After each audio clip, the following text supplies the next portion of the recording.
ভাইয়া একটু বলবেন আপনারা কি পরিস্থিতিতে আমার কাছে এসেছিলেন? মানে অনেক ক্রিটিক্যাল অবস্থা ছিল আমার স্ত্রীর। তিনি করেছেন এবং তার ৩ টি পাথর ছিল। তো একাধিক পাথর থাকলে সাধারণত বলা হয় সেগুলো ওষুধের মাধ্যমে গলে না। আসসালামু আলাইকুম সুপ্রিয় ভাই বোনেরা, এই মুহূর্তে আমি কাকরাইলস্থ মিনার্ভা হসপিটাল লিমিটেডের আমার চেম্বার থেকে আপনাদের সামনে উপস্থিত হয়েছি আমার এক সম্মানিত রোগীর স্বামীকে সামনে নিয়ে। তিনি আমার কাছে এসেছিলেন বিগত ২০২৩ সালে ১৯শে ডিসেম্বর এসেছিলেন। তখন আল্ট্রাসোনোগ্রাফি একটা রিপোর্ট নিয়ে এসেছিলেন এবং তার পিত্তথলিতে পাথর ছিল। পাথরটির সাইজ ছিল 3 মিলিমিটার এবং আমি তখন তার একটি আল্ট্রাসোনোগ্রাফি করাই। আল্ট্রাসোনোগ্রাফি কেন করাই? কারণ হলো আমি চেয়েছিলাম একজন কোয়ালিফাইড ডাক্তার, অন্তত এমডি ডিগ্রি করা এরকম একজন রেডিওলজিস্ট দিয়ে তার আল্ট্রাসোনোগ্রাফি আমি করাই। সেখানে আপনারা দেখতে পাচ্ছেন সোহেলা শারমিন, এমডি রেডিওলজি ইমেজিং, এই ধরনের একজন ডাক্তার তিনি করেছেন এবং তার ৩টি পাথর ছিল পিত্তথলিতে। 2.8 মিলিমিটার পাথর ছিল। ৩টি পাথর, একাধিক পাথর ছিল।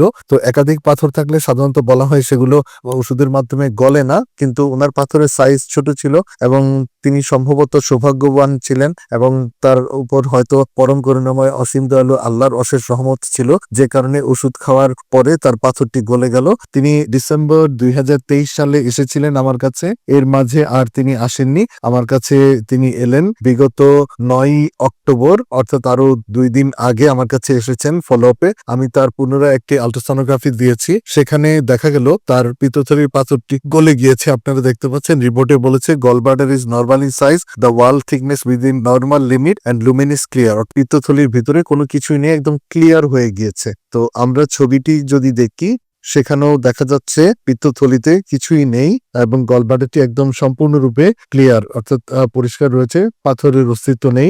এই আল্ট্রাসোনোগ্রাফিটিও করেছেন এমডি ডিগ্রিধারী একজন ডাক্তার, ডক্টর শান্তা ইসলাম মোক, এমডি রেডিওলজি অ্যান্ড ইমেজিং। সাধারণত যারা পোস্ট গ্রাজুয়েট করা, অর্থাৎ এফসিপিএস, এমডি অথবা এমফিল করা, তারা খুব সুন্দর করে আল্ট্রাসোনোগ্রাফি গুলো করেন এবং তারা সুন্দরভাবে সুচারুরূপে নির্ণয় করতে পারেন যে সূক্ষ্ম যে বিষয়গুলি থাকে আল্ট্রাসোনোগ্রাফির, সেই সেগুলো নির্ণয় করতে পারা, যেমন পিত্তথলির পাথর কতগুলি রয়েছে, সংখ্যা কত এবং সেগুলি সাইজ কি, এগুলা তারা ধরতে পারেন। এবং এই চিকিৎসাটি বেসিক্যালি নির্ভর করে পিত্তথলিতে পাথরের সংখ্যার উপর এবং সাইজের উপর, অর্থাৎ আকারের উপর। যদি সংখ্যা বেশি হয়, আকার বেশি হয়, তাহলে সেই পাথরগুলো সাধারণত গলতে চায় না। সাধারণত বই পুস্তকে যেই কথা বলা হচ্ছে যে সিঙ্গেল পাথর থাকলে, অর্থাৎ পাথর যদি একটি থাকে, পাথরের সাইজ যদি 10 মিলিমিটারের কম হয়, পাথরটি যদি ফ্লোটিং অর্থাৎ পিত্ত রসের মধ্যে ভাসমান থাকে এবং পিত্তথলিটি যদি ফাংশনাল থাকে, অর্থাৎ কার্যক্ষম থাকে, তাহলে সেই পাথরগুলোকে সাধারণত কোলেস্টেরল পাথর হয়ে থাকে এবং ওষুধ দিলে পরে সেই পাথরগুলো গলে যায়। তো এই তথ্য জেনে অনেকে আমার কাছে আসেন। অনেক সময় দেখা যায় একাধিক পাথর নিয়ে আসেন,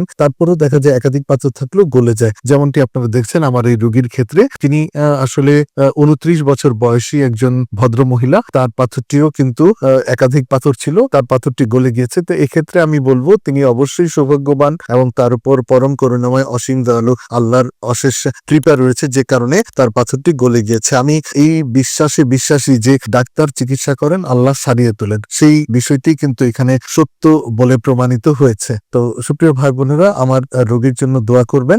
এই মুহূর্তে আমার রোগীর স্বামী আমার সামনে উপস্থিত আছেন।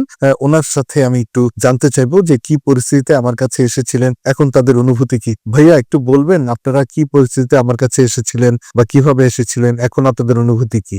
জি, সর্বপ্রথম আলহামদুলিল্লাহ, আল্লাহ তাআলার দরবারে হাজার হাজার শুকরিয়া যে সমস্যাগুলো ছিল আলহামদুলিল্লাহ এখন সেই সমস্যাগুলো নেই। কিন্তু আমরা যে পরিস্থিতিতে আসছিলাম, মানে অনেক ক্রিটিক্যাল অবস্থা ছিল আমার স্ত্রীর। তো সেই পরিস্থিতিগুলো তো আপনি স্বচক্ষে নিজেও দেখেছিলেন, তার চোখ হলুদ ছিল, কিন্তু এখন আলহামদুলিল্লাহ এগুলো কিছুই নেই।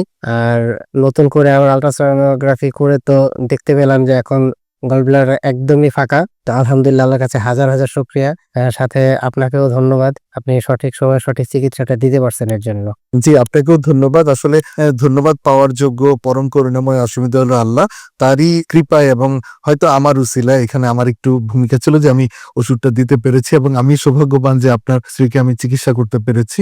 তো সার্বিকভাবে এগুলি সবই আল্লাহর অশেষ নিয়ামত। তো আমি আশা করব আপনার ভালো থাকবেন, সুস্থ থাকবেন এবং আপনারাও ভালো থাকবেন, সুস্থ থাকবেন, এই দোয়া কামনাই করছি এবং আপনাদের জন্য দোয়া চাইছি আমার সুপ্রিয় দর্শক শ্রোতা ভাই বোনদের কাছ থেকে, এবং একই সাথে আমার নিজের জন্য দোয়া চাইছি যেন আমি আপনাদের পাশে থেকে এইভাবে চিকিৎসাগুলো দিয়ে যেতে পারি এবং মানুষের পাশে থাকতে পারি। সবাই ভালো থাকবেন, সুস্থ থাকবেন। আল্লাহ।